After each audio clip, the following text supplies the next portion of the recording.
Bapak Ibu saudara-saudaraku yang dikasihi dan diberkati oleh Tuhan. Hari ini kita akan belajar bersama-sama masih dalam seputar tentang pola kerajaan Allah atau pola hidup Allah.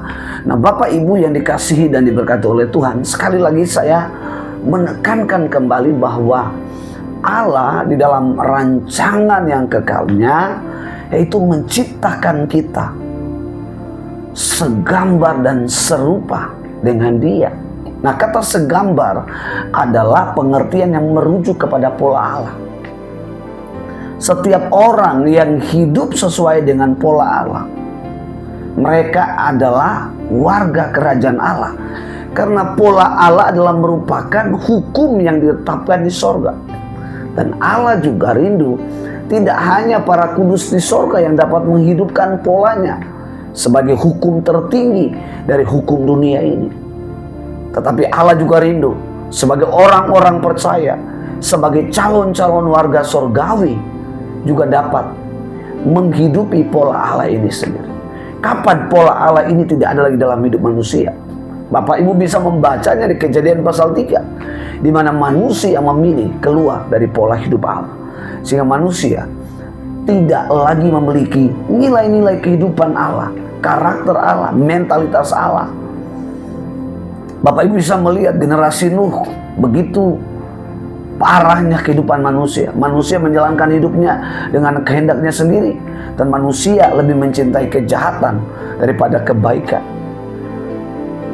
Alkitab berkata bahwa manusia sebelum keluar dari kehidupan Allah, manusia hanya mengenal satu, yang namanya kebaikan. Manusia tidak mengenal yang namanya kebencian. Tetapi sejak manusia keluar dari kehidupan Allah, maka manusia mengenal dua kehidupan, yaitu yang baik dan yang jahat. Nah, hari ini firman Tuhan akan kita pelajari bersama-sama, yaitu di dalam Galatia pasal 5 ayat 16 sampai pada ayat yang ke-24 atau 25 lengkapnya. Nah, Bapak Ibu, tentu semua orang sudah pernah membaca, membahas, mengkhotbahkan ayat ini. Ada dua pola kehidupan di dalam ayat ini yang dibicarakan, yaitu adalah pola roh dan pola daging. Nah, Bapak Ibu, di ayat 1, ayat 16 sampai pada ayat yang ke-17 dikatakan begini: maksudku ialah hidup oleh roh, maka kamu tidak akan menuruti keinginan daging. Sebab keinginan daging berlawanan dengan keinginan roh, dan keinginan roh berlawanan dengan keinginan daging. Dan karena keduanya bertentangan, sehingga kamu setiap kali tidak melakukan apa yang kamu kehendaki. Ayat 16 dan ayat 17 di sana dikatakan, ya, Paulus mengingatkan kepada orang-orang percaya di Galatia. Termasuk firman Tuhan ini mengingatkan kepada kita juga. Sebagai siapa? Sebagai orang-orang percaya, sebagai warga kerajaan Allah yang masih tinggal di bumi ini. Itu sebabnya di ayat ini dikatakan, maksudku ialah hidup oleh roh. Kenapa? Bukan oleh daging. Siapa yang dimaksud ini? Warga kerajaan Allah yang di bumi, orang-orang percaya. Saya dan saudara hidup oleh roh. Kata roh di sini adalah huruf besar. Maksud daripada kehidupan roh itu adalah pola kehidupan Allah. Pola kehidupan Allah bersifatnya ilahi.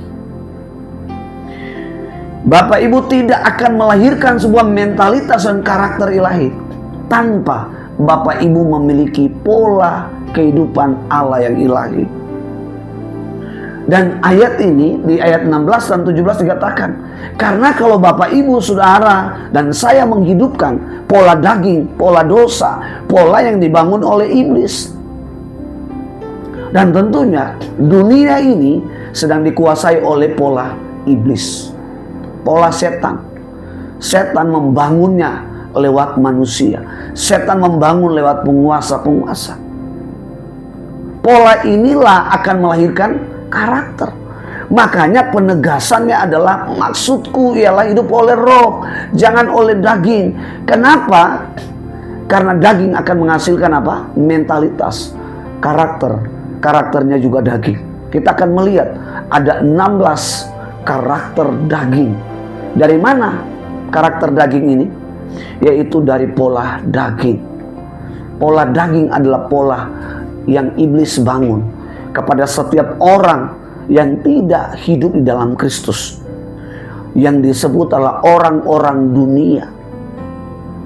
Dan ayat ini dikatakan kalau kita hidup oleh pola daging, maka kehidupan kita bertentangan dengan pola roh. Kalau orang yang sudah terpola dengan Allah, terpola dengan kerajaan Allah, tentu mencintai hal-hal yang bersifatnya rohani, bersifatnya ilahi, bersifatnya apa?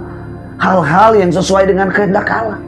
Mereka akan membenci sesuatu yang di luar kehendak Allah, sesuatu yang tidak berbau rohani. Orang yang terpola dengan Allah, ya, dia tidak membenci orang yang masih terpola dengan daging. Tapi berbeda dengan orang yang terpola dengan daging akan membenci orang yang sudah terpola dengan roh.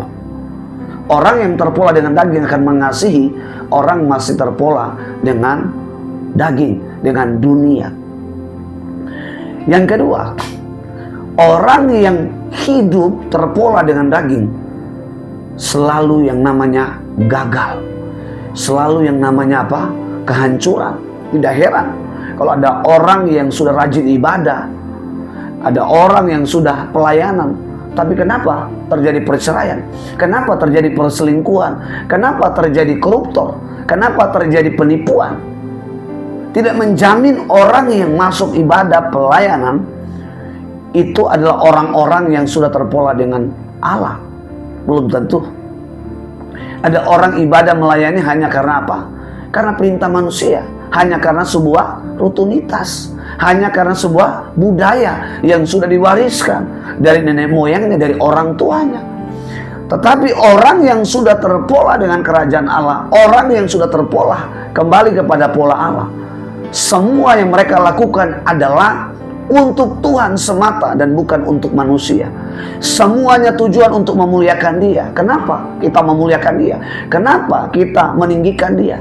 Karena Dia yang telah memberkati kita. Dialah yang menyembuhkan kita. Dia yang menolong kita. Dialah sumber segala sesuatu. Kita tidak bisa membalas semua apa yang Dia lakukan. Hanya kita melakukan di mana Dia dapat ditinggikan. Kenapa? Hanya Dia yang dapat diagungkan, hanya Dia yang dapat dimuliakan. Mengapa? Karena Dialah Tuhan, Dialah Raja, Dialah Sang Juru Selamat, Dialah Allah, Dialah yang menciptakan langit dan bumi serta isinya dengan kehidupan kita.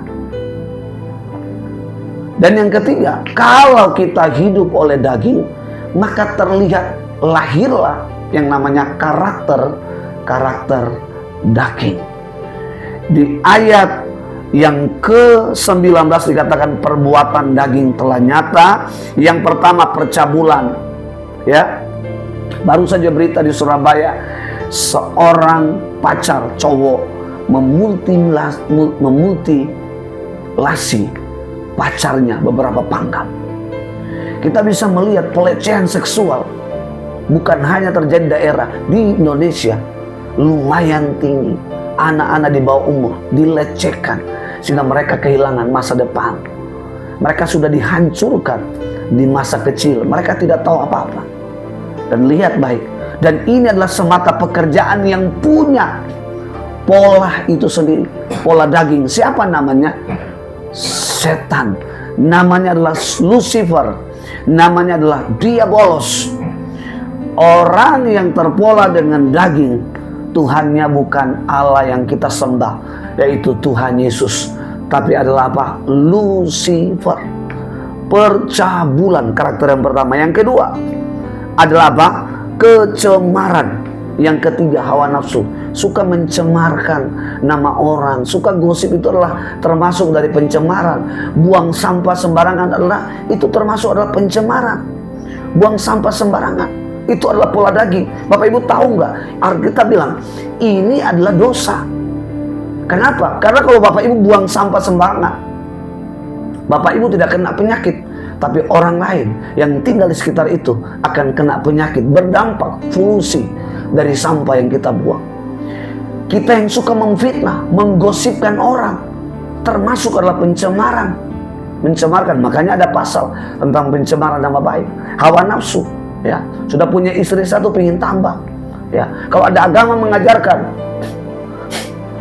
ya, menikah lebih dari satu, itu diwajibkan. Tetapi Alkitab kita, firman Tuhan yang kita pelajari hari ini, hawa nafsu, ya, menikah lebih dari satu, itu bukan kehendak Allah, tapi kehendak setan.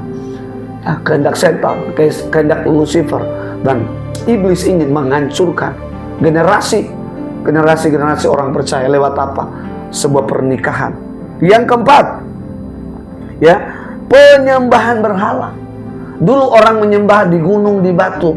Sekarang penyembahan dialihkan kepada penyembahan modern. Semua yang bersifatnya teknologi yang dalam bentuk gadget, itu bisa menjadi penyembahan berhala. Hobi itu bisa menjadi penyembahan berhala. Apa sih artinya penyembahan berhala? Ya, tidak mengutamakan Tuhan, tapi mengutamakan apa? Hobi kita, gadget kita, mengutamakan sesuatu yang bersifat menurut kehendak kita, bukan menurut kehendak Allah. Dan itu adalah penyembahan berhala. Yang kelima adalah apa? Sihir. Ya, suka mantra, ya, suka santet orang, punya tenaga dalam, itu sihir. Perseteruan, ya, suka berseteru, suka berselisih paham, perselisihan, iri hati, amarah, kepentingan diri sendiri, egois, percitraan, suka menjelekkan orang, suka memfitnah orang, menciderai, ya. Roh pemecah. Banyak orang ketika melihat gereja pecah, mereka bilang begini, Allah izinkan supaya gereja menjadi besar, ya. Gereja terjadi perpecahan, misalnya diizinkan terjadi peperangan. Tetapi kalau dari orang dalam sendiri yang membuat perpecahan, itu bukan kehendak Allah, itu kehendak manusia. Dan orang yang melakukan itu bukanlah orang yang sudah terpola dengan Allah, tapi dia terpola dengan setan. Dan pola setan itu sifatnya adalah daging. Dan daging itu hanya semu. Daging itu hanya sementara. Daging itu kelihatan enak, tapi menghancurkan, membunuh, mematikan. Tapi roh kelihatannya sulit, kelihatannya tidak terlihat, tapi membawa kehidupan, membawa kebangkitan, membawa keberhasilan. Ya, kedengkian, suka dengki, suka mabuk, pesta pora, dan sebagainya. Dan ingat, ayat 21 dikatakan, kuperingatkan kamu seperti yang telah kubuat dahulu, bahwa barang siapa melakukan hal-hal demikian, ia tidak akan mendapat bagian dalam kerajaan Allah. Hanya orang yang terpola dengan Allah akan mendapat bagian dalam kerajaan Allah. Orang itu akan hidup sebagai warga kerajaan Allah. Dan ingat, bumi ini usianya terbatas, usia manusia terbatas. Kehidupan kita hanya sementara di dunia ini. Pastikan bahwa kita yang hidup di dunia ini bukan sekedar mencari uang untuk menafkahi istri, anak, dan diri kita. Setiap uang yang kita terima semua bersumber daripada Tuhan. Tuhan ingin kita nikmati. Tuhan ingin kita memuliakan Dia lewat apa yang Ia berikan. Tolonglah kepada orang yang lagi susah. Tolonglah kepada orang yang lagi membutuhkan. Jangan hanya menikmati sendiri. Ingat, ketika engkau dipercayakan atau diberkati oleh berkat Tuhan, jangan nikmati sendiri. Jangan jadi rakus. Karena orang yang hidup dalam kerakusan itu sama dengan orang yang hidup dalam penyembahan berhala. Berikan kepada orang-orang lain yang sedang membutuhkan. Mereka adalah orang sekalipun tidak seagama dengan kita, tidak seiman dengan kita. Sekiranya taburan kita akan menjadi sebuah momen di mana mereka mengenal kita, bahwa kita adalah orang-orang yang terpola dengan kerajaan Allah, yang sudah terpola dengan Allah. Maka segala yang ada dalam kehidupan Allah itu dapat kita wujudkan lewat hidup kita. Kenapa? Karena bukan lagi kita yang hidup, tapi Kristus yang hidup di dalam kita. Bagaimana supaya kita bisa terlepas dan menang dari pola ini? Saudara harus hidup dalam pola Allah, yaitu pola roh. Ada 3 langkah yang harus Bapak Ibu lakukan. Di dalam ayat 24 dikatakan, barang siapa menjadi milik Kristus Yesus, ia telah menyalibkan daging dengan segala hawa nafsu dan keinginan. Syarat pertama, untuk kita bisa terpola dengan Allah. Yang pertama adalah kita harus memiliki Kristus. Kristus harus memiliki kita. Caranya bagaimana? Caranya Roma 10 ayat 9 dan 10. Percaya. Tindakan dari percaya adalah apa? Menerima Dia, mengundang Dia sebagai Tuhan dan Juru Selamat. Ketika Yesus ada dalam hidup kita, Yesus menjadi Juru Selamat atas setiap pribadi kita. Yesus menjadi Tuhan atas hidup kita. Yesus menjadi penguasa dalam hidup kita. Tetapi Yesus juga adalah membawa kita untuk kembali kepada rancangan Allah yang semula, yaitu hidup sesuai dengan pola Allah. Kehidupan pola Allah yang dihidupi oleh para kudus-kudus di sorga, bahkan malaikat hidup seperti Allah. Bapak Ibu yang dikasihi dan diberkati oleh Tuhan, yang kedua dikatakan ayat 25, jikalau kita hidup oleh Roh, baiklah kita hidup juga dipimpin oleh Roh.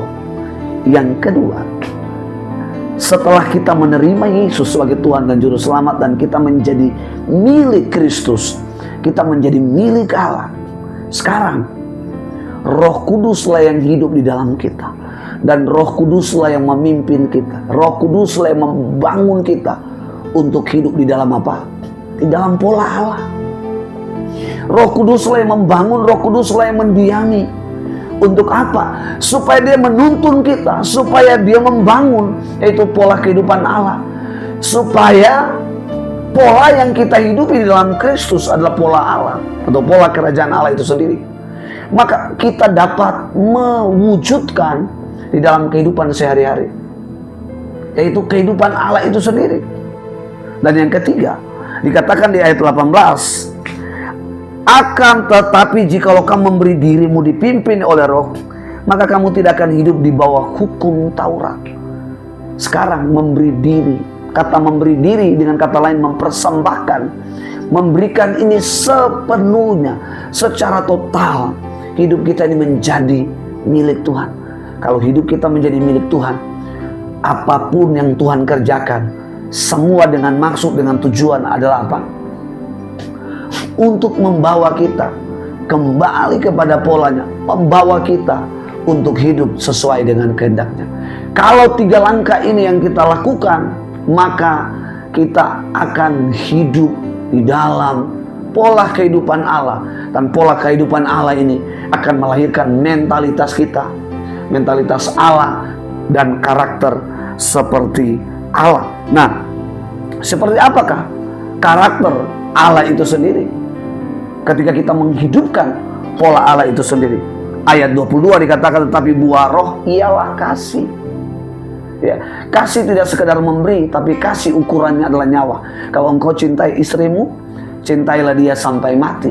Bukan dia masih hidup, saudara matikan dia. Tapi cintailah dia sampai mati. Yang kedua, kasih itu adalah berkorban. Kata berkorban itu bayar harga. Harganya itu ukurannya harus nyawa. Jangan hitung-hitungan. Melayani itu harus bayar harga. Cinta itu harus bayar harga. Semuanya harus didasari pada ketulusan. Hanya orang yang terpola dengan Allah akan melakukan itu. Dunia tidak akan bisa melakukan itu. Buah Roh ialah kasih, sukacita. Sukacita, sesuatu kekuatan yang bersifat supranatural. Gembira hanya sementara, gembira hanya sesaat. Tapi sukacita dalam keadaan apapun, Roh Kudus akan bekerja sehingga kita punya semangat, kita punya kekuatan untuk bisa menghadapi tantangan, badai, pencobaan yang terjadi dalam hidup ini, yaitu damai sejahtera. Kita diberikan sebuah ketenangan yang abadi, damai sejahtera. Kemudian apa? Kesabaran. Kesabaran kita seharusnya adalah seperti kesabaran Allah. Kesabaran Allah, kesabaran yang panjang. Ya, manusia sabar terbatas. Ketika baik dia akan sabar, tetapi ketika dia disakiti dia akan kehilangan sabar. Tapi dia lebih memilih kebencian daripada kesabaran. Yang selanjutnya adalah apa? Kemurahan, ya, murah hati. Kemurahan itu juga berbicara tentang kerendahan hati. Gampang diatur, gampang dididik, ya, gampang mengerti, gampang memahami. Semua itu bersifatnya kemurahan dan kebaikan. Baik kepada semua orang. Tidak memilih, oh ini karena keluarga saya, oh ini karena keluarga istri saya, oh ini karena ini. Dia tidak memilih, berbuat baik ke semua orang. Hendaklah kebaikan kita bukan kepada satu kelompok, bukan kepada satu sinode, bukan kepada satu gereja, tapi kepada semua orang. Dan yang namanya kesetiaan. Kesetiaan kita semestinya seperti Allah, setia sampai selama-lamanya. Setia dengan istri sampai selama-lamanya. Kelemah lembutan kita juga harus seperti Allah. Karena kelemah lembutan bisa meredahkan emosi orang. Kelemah lembutan bisa membuat orang awet muda. Kelemah lembutan bisa membuat orang umur panjang. Kelemah lembutan bisa itu menyegarkan jiwa seseorang, ya. Dan yang terakhir adalah penguasaan diri, kontrol diri, ya. Seringkali orang bertanya kepada saya, Pastor, boleh nggak kita marah? Marah itu normal, tetapi marah, ya, dari pagi sampai terbenam matahari itu bukan lagi marah, tapi dendam, ya. Itu bukan lagi marah, tapi amarah. Amarah itu selalu menyimpan dendam, luka, dan pasti akan berakhir kepada pembalasan. Saya berdoa Bapak Ibu, mari kita hidup sesuai dengan pola Allah. Hanya bisa dengan pola Allah kita mencapai standar Allah, dan kita bisa hidup di dalam kerajaan yang kekal.